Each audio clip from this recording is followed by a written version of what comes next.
నర్సరావుపేట నియోజకవర్గ ప్రజలందరికీ కూడా మరొకసారి నా నమస్కారాలు తెలియజేస్తూ కేరళ నుంచి తప్పుకున్నట్టు ఎవరెవరినో నర్సరావుపేట వైఎస్ఆర్ కాంగ్రెస్ పార్టీ ఇన్ఛార్జీలుగా నియమించినట్టు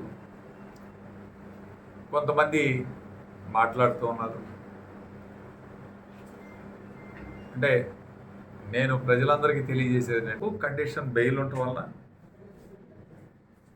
గ్రామాలకి వెళ్ళలేకపోతున్నాం. ఎందుకంటే పోలీసు వారి ఆంక్షలు, కోర్టు ఆంక్షలుగా తీసుకొని కొంతమంది ఈ విధంగా దుష్ప్రచారం చేయటం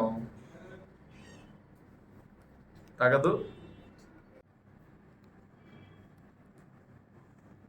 అయినా సరే నా మీద కావాలని ఈ విధంగా దుష్ప్రచారం చేయటం దారుణం. దేనికైనా సిద్ధం. కార్యకర్తల కోసం పోరాటం చేయడానికి నేను ఎప్పుడు కూడా సిద్ధంగా ఉంటాను.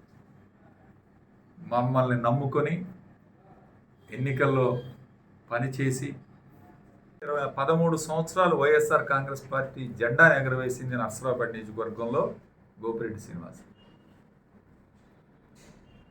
అట్లానే మా పార్టీ కార్యకర్తలు, నాయకులు ఎక్కడికి పోయేది లేదు. రాజకీయాలనే కొనసాగుతాను.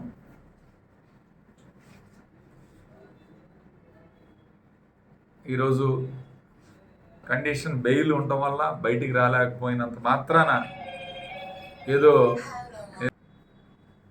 ఇంకా నేను ఈ నియోజకవర్గంలో నా ఇంట్లోనే ఉంటున్నాను, ఎక్కడికి బయటికి పోకుండా ఇన్ని రోజులు కూడా. ఏది ఎన్నికల కౌంటింగ్ 30వ తారీఖు ఎన్నికల కౌంటింగ్ అంటే మే 30వ తారీఖు నుంచి నేను ఎక్కడికి వెళ్ళలేదు, ఇంట్లోనే ఉంటున్నాను.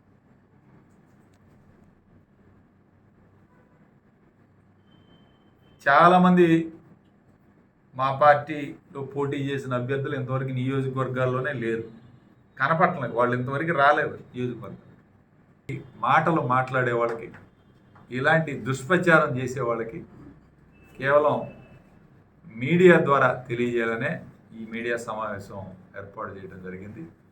ఎవ్వరూ కూడా వేరే ఆలోచనలు పెట్టుకోవద్దు. శ్రీనివాసరెడ్డి మళ్ళీ నర్సరావుపేట నియోజకవర్గంలో వైఎస్ఆర్ కాంగ్రెస్ పార్టీ తరఫున పోరాటం చేయడానికి ఎప్పుడు కూడా సిద్ధంగా ఉంటామని చెప్పి తెలియజేస్తూ సెలవు తీసుకుంటాం.